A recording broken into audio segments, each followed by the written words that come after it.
Ok. ¿Qué tal, chicas? Muy buenas noches. Bienvenidas a la última fase uno de lo que viene a ser el curso de parasitología. Ok, hoy día es la última clase en la cual vamos a estar nosotros hablando sobre la leishmaniasis.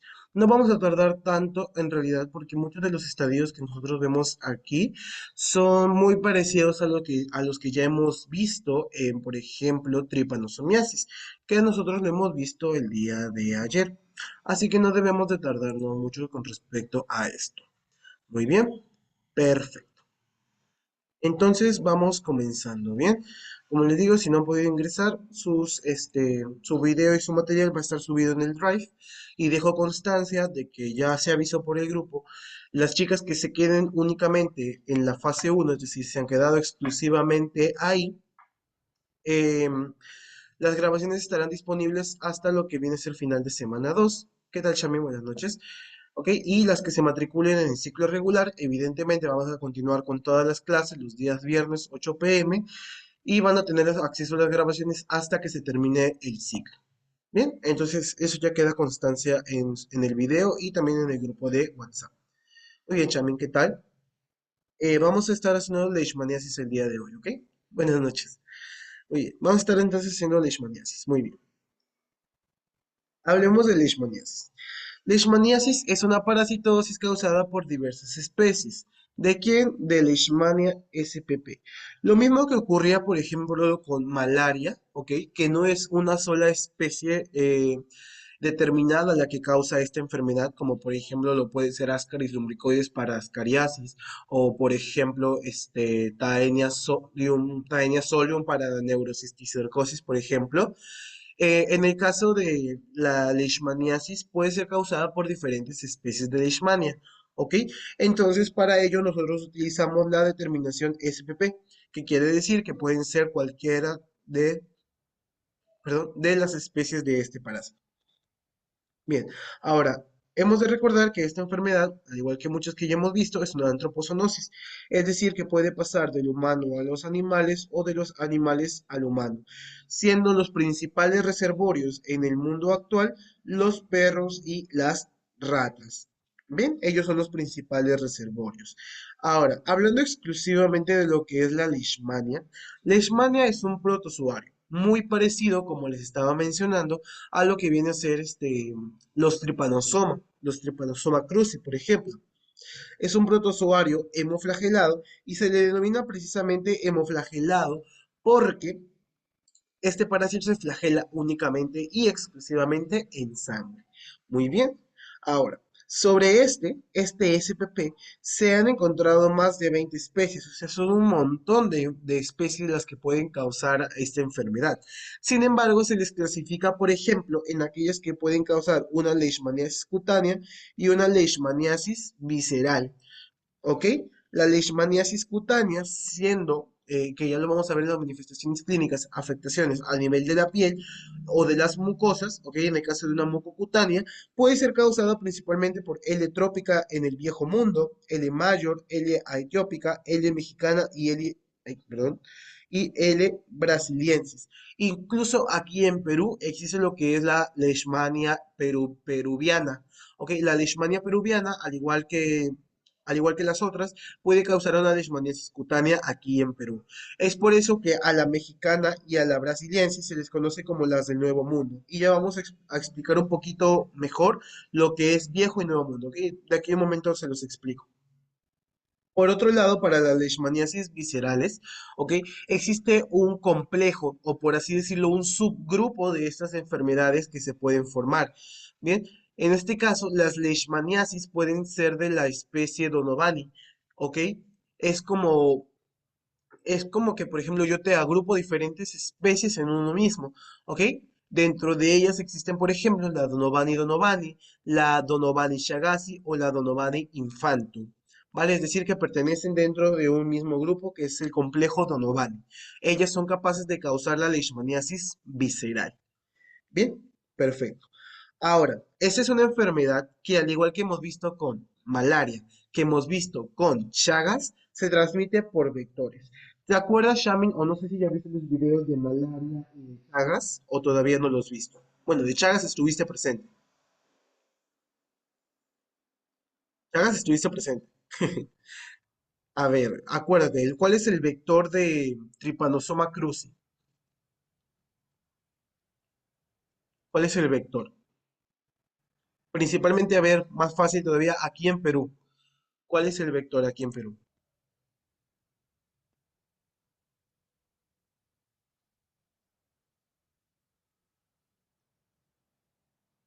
¿Mm? Vamos, tú sabes, yo sé que tú te acuerdas.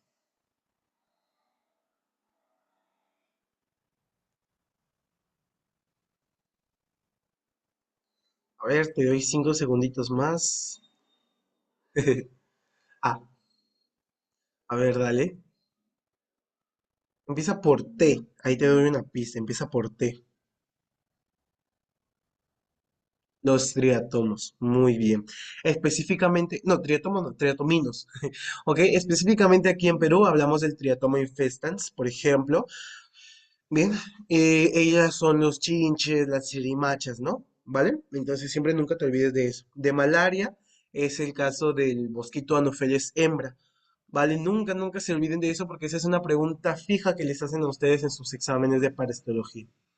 Bien, ahora, con respecto a la leishmaniasis, ocurre algo muy, muy particular en realidad. ¿Por qué digo esto? En el caso de la leishmaniasis, lo que pasa es que ellos tienen un vector diferente dependiendo de la zona en la que se encuentren. Ambas van a ser moscas. La diferencia es que el vector va a depender de la zona geográfica. En base a esto se surge la clasificación de aquellas que son del viejo mundo y aquellas que son del nuevo mundo, ¿vale? Siendo las del viejo mundo aquellas que se dieron en Europa, ¿vale? En Europa, al momento de que hubo todo esto de la Organización Social Europea, ¿no? En todo este tiempo antiguo, y justamente fue cuando Cristóbal Colón viaja y llega, y por medio de sus tres carabelas llega a América y todo ello, ¿no? Descubre América, ¿no? Sin saber que descubrió América, y ahí es donde se denomina lo que es el Nuevo Mundo. Ese es el hecho histórico que marca el hito o el punto de partida en la clasificación de Viejo Mundo y Nuevo Mundo, siendo Viejo Mundo la zona europea y Nuevo Mundo la zona latinoamericana, vale decir, la zona de Sudamérica. Muy bien, entonces, para ello, si hablamos de Viejo Mundo, es decir, Europa, mencionamos a lo que es Flebotomus. Y si hablamos de Nuevo Mundo, es decir, América, hablamos de Lutzomilla. ¿Cuál es el vector que tú vas a encontrar aquí en Perú? Lutzomilla. ¿Por qué? Porque hablamos del Nuevo Mundo. Entonces, nunca olvidarse de eso. Bien, listo. Hasta aquí, Shaman, ¿alguna duda o alguna pregunta?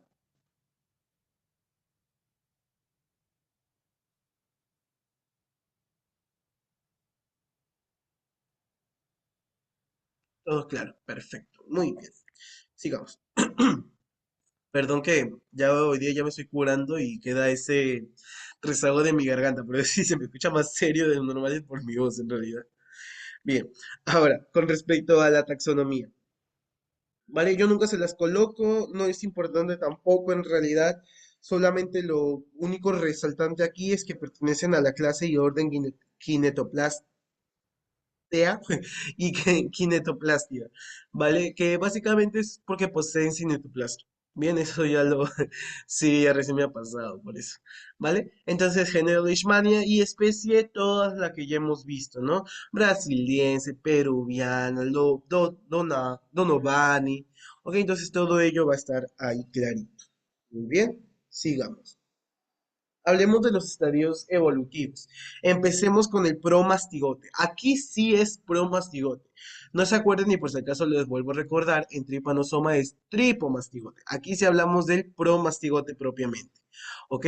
Entonces, el promastigote de Leishmania tiene la característica de ser bastante alargado. ¿Vale? Es un parásito bastante alargado, como lo puedes ver tanto en esta imagen, como lo puedes ver también en las imágenes de laboratorio. Muy bien, ellas van a contar con un núcleo y principalmente lo que a nosotros nos importa es que cuentan con la estructura denominado cinetoplasma. Muy bien, en el cinetoplasto se va a encontrar material genético, es decir, ADN, que además de contener ADN en su núcleo, van a contener ADN en su cinetoplasto y se dice que este corresponde a aproximadamente el 20% del ADN total del parásito. Muy bien, ahora, el flagelo, por otro lado, ¿ok? El flagelo, por otro lado, va a ser un flagelo anteronuclear, el cual se va a originar a partir del cuerpo basal. Entonces, este es tu núcleo, tu cuerpo basal está adelante, y en base a este surge el flagelo, ¿no? A diferencia, por ejemplo, de lo que pasaba en tripanosoma, que en tripanosoma el cinetoplasto estaba posterior, ¿no? Y a partir de aquí, el cuerpo basal salía el flagelo y luego por la parte anterior, ¿vale? Esa es una diferencia a notar. Ay, ¿qué pasó? Perdón. Esa es una diferencia a notar. Muy bien, entonces, cuerpo basal adelante, a partir de ahí sale el flagelo, el cual es anteronuclear, es decir, delante del núcleo. Y el cinetoplasto, pues tiene esta característica de que está cerca al cuerpo basal. ¿Vale? Y también lo puedes ver tú aquí.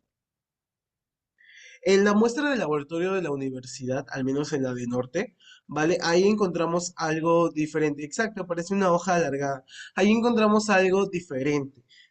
No se ve tan bonito como esto, porque esto me pareciera más un microscopio electrónico o de repente con una vista más aumentada que la que nosotros tenemos.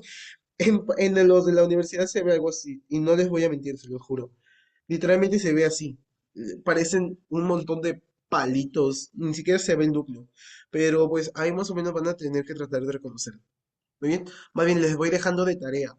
En sus clases de laboratorio, exceptuando la primera porque no van a ver nada, por favor, tómenle foto a todas y cada una de las muestras que les coloquen, porque en base a eso les viene su examen. Entonces siempre es bueno tener todas las imágenes posibles. Bien, listo.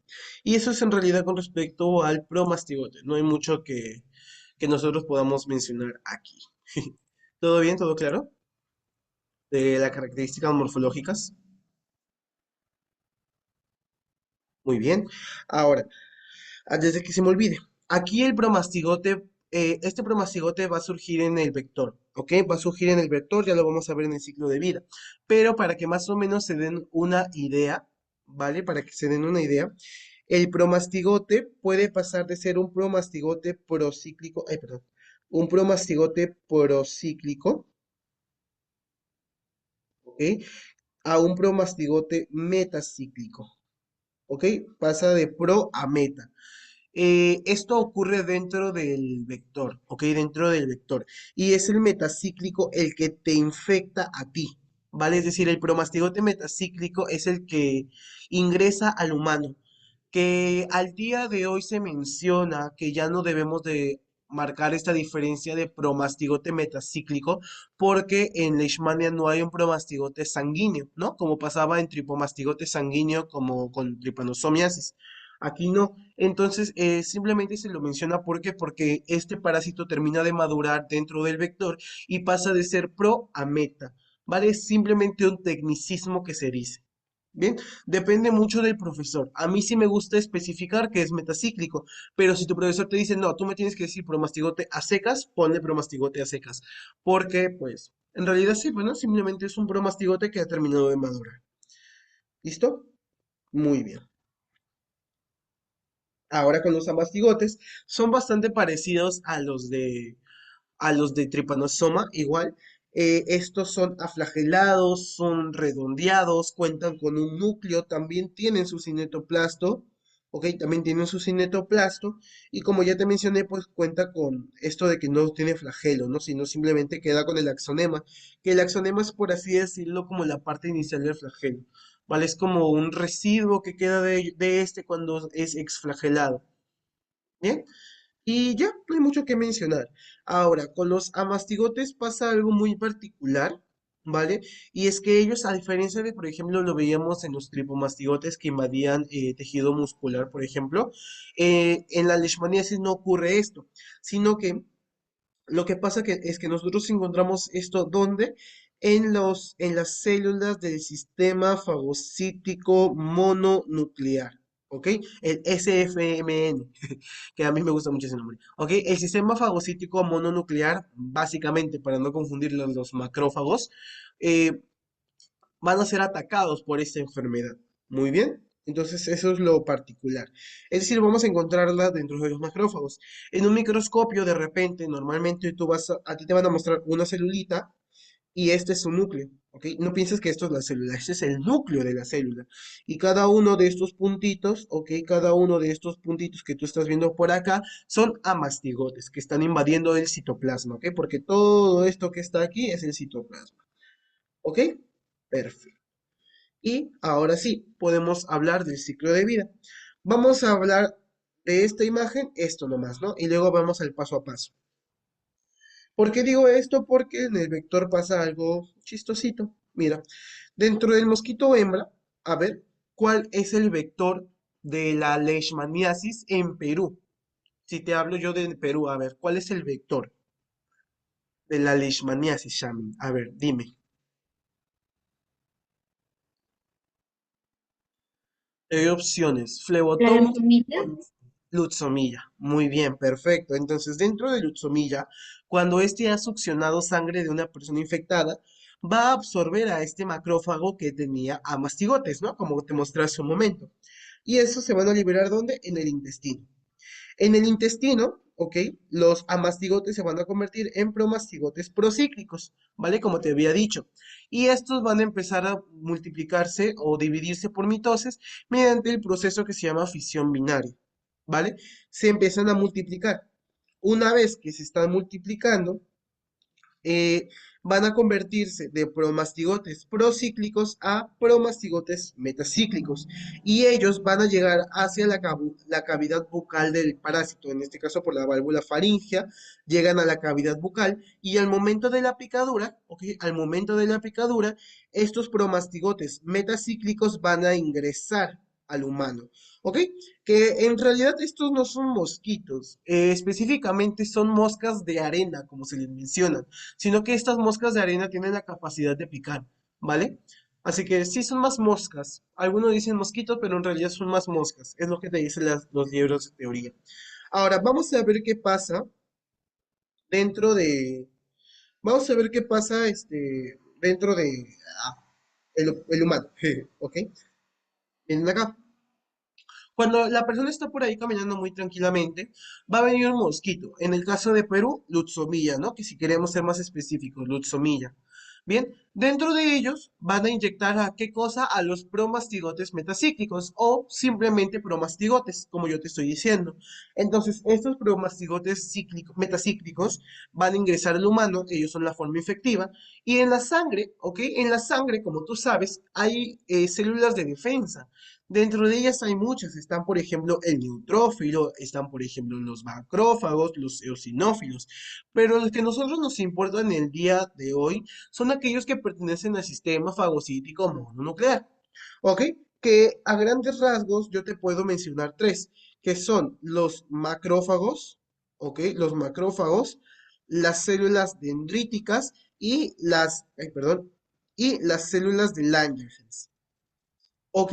Si bien es cierto que su principal célula diana va a ser el macrófago, ¿ok? Ellos tienen la capacidad de invadir a las células dendríticas y a las células de Langerhans, que para que recuerdes, no sé si más o menos se acuerdan, que las células de Langerhans tú las puedes encontrar en lo que es la piel, ¿ok? Que fungen como macrófagos tisulares, ¿ok? Macrófagos tisulares.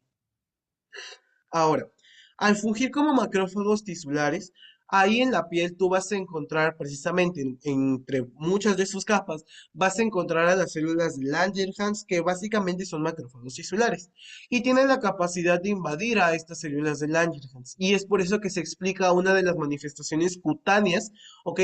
Porque pues estas manifestaciones cutáneas se dan precisamente por la invasión hacia estas células, ¿bien? En lo que es la piel. ¿Vale? Sin embargo, como te digo, ¿me hablaste? No, no, parece que te escuché aprender el micrófono. Bueno, sin embargo, como te digo, ok, lo que principalmente van a invadir son macrófagos, ¿vale? Y invaden macrófagos. Y dentro del macrófago, lo que normalmente debería de pasar, y esto de repente lo van a ver más en fisiopato, lo van a ver, lo que normalmente debería de pasar es que el parásito cuando ingresa mediante lo que es un fagosoma, ¿ok? Y dentro del macrófago lo que va a pasar es que el fagosoma se une a un lisosoma, el cual tiene microbicidas, y al unirse estos van a degradar el parásito. Sin embargo, lo que hace en este caso Leishmania es que no permite la unión de este fagosoma con este lisosoma y por lo tanto el parásito sobrevive dentro del fagosoma y por lo tanto dentro del macrófago. Bien, dentro de este se va a empezar a multiplicar y no solo eso, sino que va a cambiar hacia amastigotes.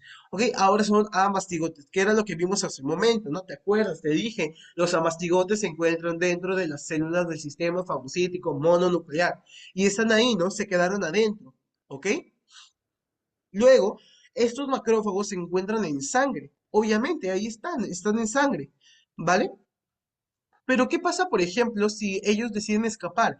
Ellos al escapar van a estar, o sea, los amastigotes salen del macrófago porque ya se aburrieron de ese macrófago y van a invadir a más macrófagos. O sea, es un círculo vicioso que va aumentando, ¿no? Y se siguen multiplicando, ellos se siguen replicando.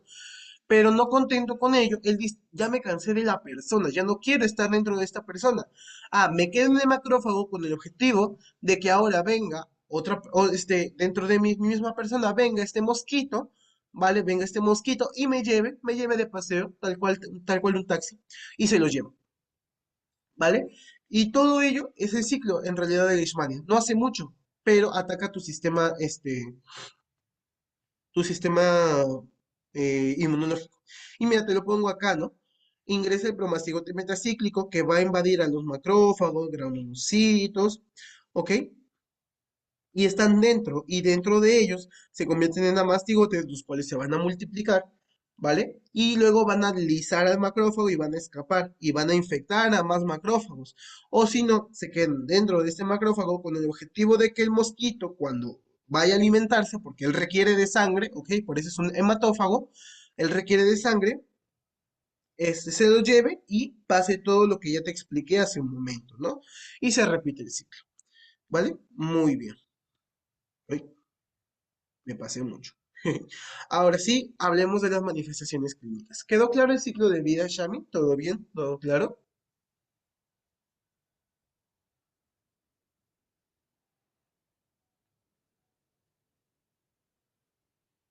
¿Sí? ¿No? Ah, sí. No veía tu manito, yo estaba esperando echar. Ya, muy bien.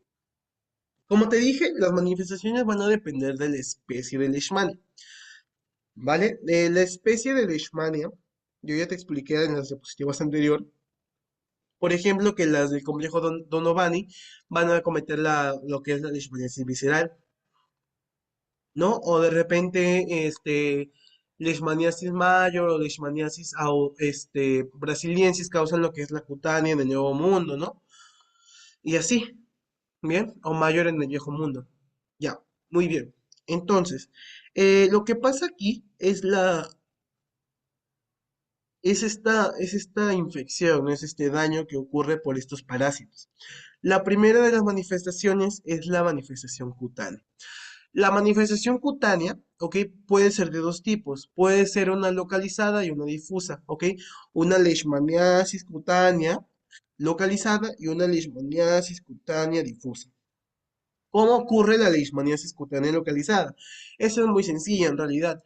Cuando llega el Lutzomilla y te pica, ingresan los promastigotes metacíclicos, ¿no? Y ya te expliqué todo lo que pasa dentro del macrófago y ello. Pues bien, en el lugar de la picadura va a ocurrir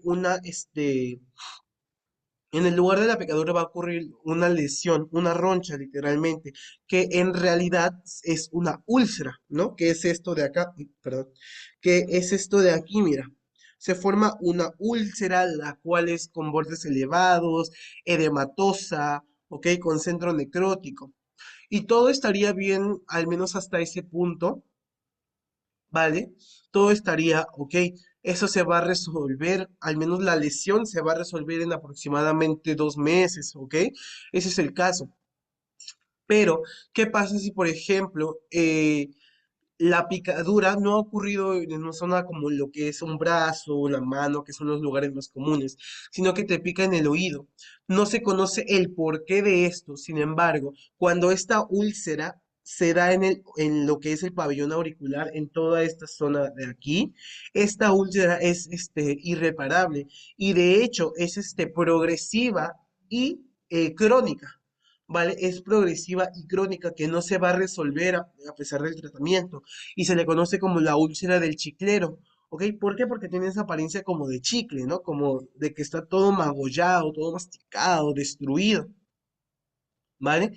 Y pues se da esta formita que ustedes están viendo aquí y esta no se va a resolver por sí sola, a diferencia de cómo podría ocurrir esta úlcera, ¿ok? Esta úlcera en lo que viene a ser un brazo o la pierna, ¿vale?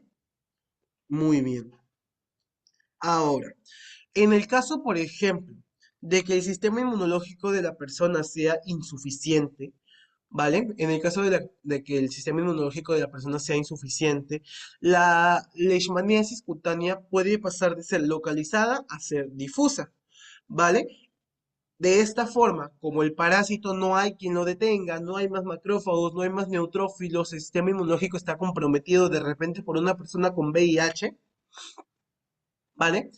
Este parásito lo que va a hacer es viajar a través de lo que es el líquido de la piel, a través de la vía sanguínea o a través de la vía linfática, ¿vale? Y puede llegar hacia otros lugares de la piel.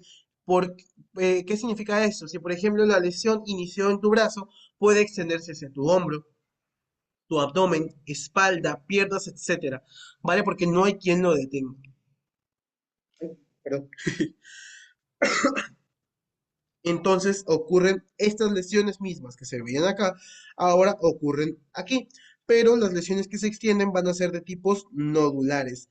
Ahora, algo muy característico que de repente ustedes van a ver ya en las biopsias, si es que se llegan a encontrar con un caso de Leishmania, es que estos parásitos, perdón, en estas lesiones se van a encontrar macrófagos, evidentemente, y dentro de los macrófagos tú vas a observar a los amastigotes, entonces están muy concentrados dentro de estas lesiones. Muy bien. Y eso es con respecto a la leishmaniasis cutánea. Ahora, la leishmaniasis mucocutánea, ¿ok? Es la de otro tipo. ¿Ok? La mucocutánea ocurre cuando el parásito no conforme con haber invadido eh, la zona de la piel, ¿ok? Por ejemplo, la mejilla, de repente tu brazo, de repente tus hombros, ¿ok? Empieza a atacar las mucosas. ¿Cuáles son las mucosas? Las zonas internas, como por ejemplo la mucosa nasal, la mucosa interna, ¿ok? O de repente la mucosa bucal, la mucosa que se encuentra en la cavidad bucal, ¿vale? O incluso la mucosa ocular que se encuentra interna al párpado.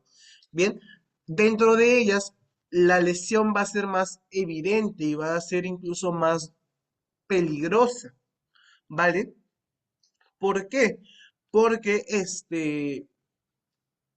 estas mucosas, a diferencia de la piel, van a estar más desprotegidas y van a ser más susceptibles a daño, siendo uno de los casos más graves cuando la leishmaniasis llega a lo que es la mucosa nasal. En la mucosa nasal, ¿vale? El tabique nasal va a empezar a ser destruido. Y esto se va a evidenciar como así, mira, de esta forma, o así. Estas lesiones son tan graves, o sea, son tan peligrosas que se empiezan a carcomer, a necrosar, a destruir, a llenarse de material purulento, ¿vale? Como te digo, lo más grave es la destrucción del tabique nasal.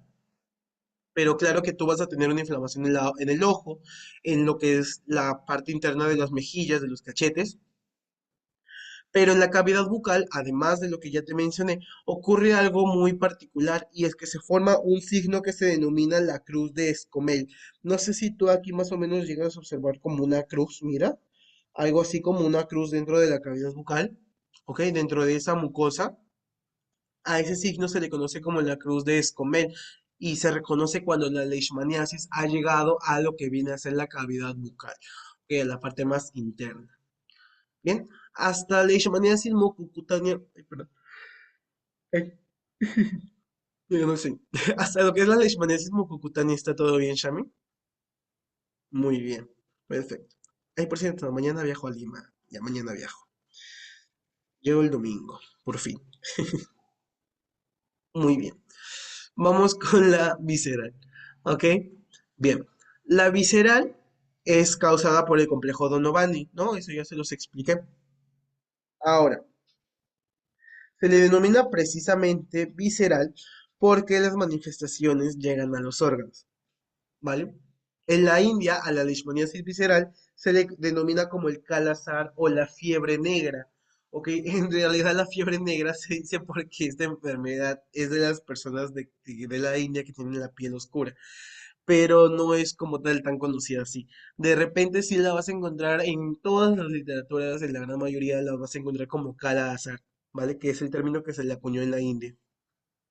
Ahora, en esta enfermedad, uno de los órganos más afectados va a ser el hígado, ¿ok? Y es por eso que tú de repente ves como estas lesiones, ¿vale? Pero estos marcajes. ¿Por qué? Porque en el hígado va a ocurrir algo que se denomina la hepatomegalia, ¿vale? Hepatomegalia que quiere decir que es un crecimiento normal del hígado, anormal, a diferencia perdón, al igual que ocurría en la cardiomegalia, ¿no? A causa de una tripanosomiasis. Muy bien. Ahora, no es el único órgano que va a estar afectado. Va a estar afectado lo que viene a ser el vaso, por ejemplo, ¿ok? Va a estar afectado la médula ósea, el hígado, que es el principal afectado, ¿vale? Estos tipos de órganos van a ser los directos, ¿no? Por así decirlo, los que sí o sí van a estar atacados por la leishmaniasis visceral, ¿vale? En el caso del vaso y el hígado, como te dije, va a existir una hepatoesplenomegalia, es decir, un crecimiento del vaso y del hígado, evidentemente un daño marcado, y este crecimiento de estas vísceras se va a expresar clínicamente como esto, ¿no? Como esta distensión abdominal, este aumento del tamaño del abdomen. Sin embargo, con la médula ósea ocurre algo muy curioso. En la médula ósea se generan lo que son las series linfoides y las series mieloides. ¿Ok? Que la serie linfoide finalmente te va a dar a lo que viene a ser los linfocitos y la serie mieloide te va a dar muchas cosas, dentro de ellas las plaquetas, los granulocitos, como quién, como los eosinófilos, los macrófagos, los neutrófilos, los mastocitos, ¿ok? Y también se va a dar lo que viene a ser los eritrocitos, ¿ok? Siendo las plaquetas derivadas, por ejemplo, de los megacariocitos, no son restos celulares. Ahora, ¿por qué te menciono esto si esto no corresponde a parásito? En realidad corresponde a fisiopato y lo vas a entender más ahí. Bueno, en realidad pertenece a Morfo 1, ¿no? Pero en fisiopato lo terminas de entender. Eh, lo que va a pasar aquí en realidad, ¿vale? Es que a la médula ósea, al estar siendo comprometida por la leishmania, ¿vale? Al estar siendo atacada por ella, em, la producción de estas dos series, tanto linfoide como mieloide, se ve afectada, ¿vale? Se ve alterada. Por lo tanto, la producción va a ser inadecuada. Por lo tanto, va a existir una disminución de linfocitos, disminución de plaquetas, disminución de granulocitos y disminución de eritrocitos. Esto en tu hemograma se va a ver como la disminución de ambas series, ¿no? La serie blanca, la serie roja. Bien. Y cuando existe una disminución de todas las células en un hemograma, o sea, de ambas series y de todas las células que están implicadas, ¿vale? Esto se denomina como una pancitopenia, ¿vale? Pancitopenia. Bien, y es algo en realidad muy grave. La pancitopenia es una disminución de todas las series de todas las series celulares que se encuentran en la sangre. Aparte, si todas las series se encuentran disminuidas, vas a presentar problemas en todos. En el caso del linfocito y granulocitos, si estas se ven disminuidas, el sistema inmunológico va a estar comprometido y se es más susceptible a contraer infecciones. En el caso de las plaquetas, si estas se ven disminuidas, el sistema de coagulación va a estar alterado. Por lo tanto, si tú no tienes de repente buena cantidad de plaquetas y no sé, por ahí tuviste un accidente, un golpe, tu hemostasia secundaria, perdón, tu hemostasia primaria se va a ver alterada y por ende no vas a poder controlar esa hemorragia, ese golpe. Bien, en el caso de los eritrocitos, ¿ok? Tú vas a estar presente a un cuadro que es la anemia, ¿ok? Una anemia por falta de eritrocitos, porque no hay eritrocitos, no hay hemoglobina, no se transporta el oxígeno, entonces anemia. Bien, entonces, como ves, esta afectación de ambas series es una manifestación clínica bastante grave en el caso de lo que es la leishmaniasis visceral. ¿Ok? La visceral posiblemente sea una de las series, perdón, de las manifestaciones clínicas más graves. ¿Ok? Por el complejo Donovani. ¿Por qué? Porque se ve afectado a nivel multisistémico. ¿Bien? Perfecto. ¿Se entendió lo que son las manifestaciones clínicas? Perfecto. Muy bien. Vamos entonces al diagnóstico. Muy bien. Para el diagnóstico, la fija, la que siempre te van a preguntar, ¿cuál es un diagnóstico que se utiliza más en leishmaniasis? Intradermorreacción de Montenegro. ¿Conoces, Shamin, lo que es la prueba del PPD? ¿Lo has escuchado o sabes qué es? No, nunca has escuchado el PPD. ¿De dónde eres? No eres de Perú, entonces, porque si no sabes lo que es el PPD, estamos graves. Mis alumnos del ciclo pasado tampoco sabían. Chicas, estudian medicina, siempre tienen que saber lo que es el PPD. Y más aquí en Perú, que esta prueba es diagnóstica para una enfermedad endémica, que es el TBC, ¿vale? El PPD se utiliza básicamente, es la famosa prueba de la tuberculina, ¿vale? Esta es una prueba de sensibilidad en la cual te inyectan antígenos, obviamente inhibidos de lo que viene a ser, por ejemplo, la tuberculosis, en el caso que les mencionaba de manera intradérmica, es decir, simplemente debajito de la piel, que no llegue a toda la circulación, con el objetivo de ver de que si existe una reacción de antígeno anticuerpo, ¿vale? ¿Qué pasa con estas pruebas? Que estas pruebas no son 100% confiables por el mismo hecho de que no te dice si la persona tiene la enfermedad o si ya la tuvo y ya tiene anticuerpos, ¿vale? Simplemente es para saber si está la presencia de anticuerpos en sangre. La intradermorreacción de Montenegro ocurre algo similar, pero obviamente no se utiliza la tuberculina, sino que se utiliza la leishmanina, ¿ok? La leishmanina. De hecho, algo que no les mencioné y es que también existe algo similar en toxoplasma, que es la prueba de la toxoplasmina, ¿vale? Que es exactamente lo mismo, ¿ok? Es una prueba de intradermorreacción. La reacción va a ser positiva cuando la roncha, ¿ok? La roncha que se forme ha traspasado los 5 centímetros y es ahí que se considera una reacción positiva. Muy bien. Evidentemente la microscopía también va a ser bastante útil. La microscopía se va a obtener a partir de las muestras de las lesiones, en el caso de las cutáneas, ¿no? En el caso de las úlceras, tú haces tu raspado, obtienes el liquidito que trate de que no tengas pus, de que no tengas mucha sangre, sino el propio líquido de la úlcera. Esto tú lo llevas a tu lámina portaobjetos, le colocas la tinción de Giemsa, que es la que siempre se utiliza, y lo miras al microscopio. ¿Qué esperas tú observar? Al macrófago invadido por amastigotes. Muy bien, perfecto.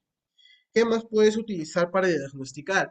Los famosos cultivos NN y RPMI 1640. Basta con que te aprendas RPMI, aunque nunca te preguntan eso en realidad, que son medios de cultivo, perdón, para protozoarios. Entonces, si tú los cultivas, se van a poder observar. Muy bien. También, obviamente, vas a utilizar tu ELISA, tu PCR. Sin embargo, lo que a nosotros nos importa aquí es el seno diagnóstico, que esto yo ya lo expliqué en tripanosomiasis, ¿vale? En el caso del senodiagnóstico para leishmaniasis, vas a utilizar, en vez del Triatoma infestans, vas a utilizar Alutsomilla o Aflebotomus, los cuales son vírgenes, no tienen ningún parásito, y los vas a colocar en una capsulita en el antebrazo del paciente, con el objetivo de que ellos consuman sangre del paciente, y luego nosotros en la sangre del mosquito vamos a ver la presencia de promastigotes metacíclicos, ¿no? En la vista microscópica, ¿vale? Listo. Y ya para acabar, pasemos al tratamiento. Para el tratamiento, en realidad no existe un fármaco a preferir, ¿ok? Es decir, que no existe un fármaco que sea 100% efectivo. ¿Por qué? Porque al día de hoy se utiliza lo que son los antimoniales pentavalentes. Los antimoniales pentavalentes son dos fármacos, ¿ok? Que ahorita se los voy a mencionar, los cuales, si bien es cierto, tienen cierta efectividad sobre la eliminación de estos protozoarios, cuentan con muchos efectos adversos. Dentro de ellos te pueden llevar hacia anemias, vómitos, cefaleas, es decir, que no son 100% absolutos y lamentablemente no se tiene otro fármaco a elección, además de que son bastante difíciles de acceder. Pero como te digo, a fin de cuentas son muy tóxicos, son muy peligrosos para la persona. Muy bien. Sin embargo, es lo que más se puede utilizar en el caso de que la persona soporte el tratamiento. ¿Cuáles son estos fármacos? El estivoglucanato de sodio y el antimoniato de meglumina, ¿vale? Ambos lo que hacen, en realidad, tampoco se conoce, estos fármacos son bien raros, tampoco se conoce a ciencia cierta su mecanismo de acción. Sin embargo, se postulan muchas ideas respecto a ella. Algunos dicen que, por ejemplo, lo que hace es inhibir a la glucólisis y por ende que no se obtiene ATP para el parásito y este termina por morir. Otra teoría de los que se mencionan es que, por ejemplo, ellos lo que hacen es inhibir a la fosfofructoquinasa que interfiere en la síntesis del ADN y al no sintetizar ADN, tú lo que vas a generar es la muerte del parásito porque no se sintetizan proteínas, ¿no? Entonces, esos son los dos mecanismos que te pueden preguntar, ya depende de tu profesor cuál te acepte. Estivogluconato de sodio y antimoniato de meglumina. Ambos se van a aplicar en esta dosis, ¿no? De 20 miligramos por kilo durante 20 días, ¿vale?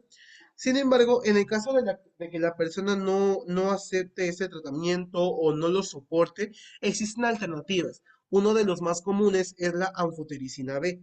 La anfotericina B lo que hace es unirse al ergosterol, que es básicamente colesterol de la membrana, pero de los parásitos, ¿no?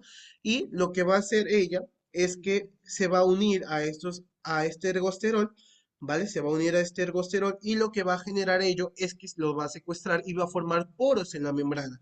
Al generar poros en la membrana, va a alterar la permeabilidad. Y al alterar la permeabilidad, van a empezar a escapar más electrolitos y por ende el parásito termina por morir. ¿Por qué? Porque no cuenta con electrolitos que le permitan la supervivencia. Bien, ¿quedó claro diagnóstico y tratamiento? ¿Me confirmas?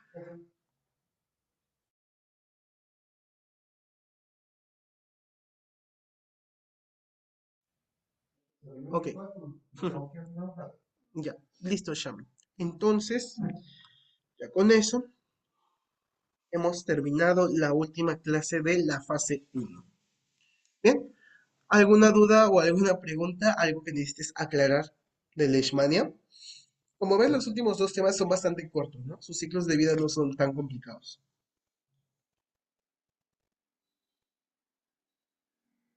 ¿Todo está bien? Sí, todo bien, perfecto. Ok, entonces, Shami, si ya no hay nada más que preguntar, ha sido un gusto tenerte por la fase uno. Te veo en la fase 2, al igual que las demás chicas. Y ya saben que mi chat de WhatsApp está abierto 24/7 para responderles a las dudas. Ok, listo. Entonces, estaríamos viendo el próximo viernes, chicas, a las 9:30, me parece, porque pues yo salgo tarde de clase. Entonces les voy a estar dictando los viernes a las 9:30. Sí, tranquilos, no son clases tan largas. Bueno, depende. Muy bien. Y ya pues chicos, entonces eso sería todo. Aquí les dejo la última clase y nos estaríamos viendo la próxima semana.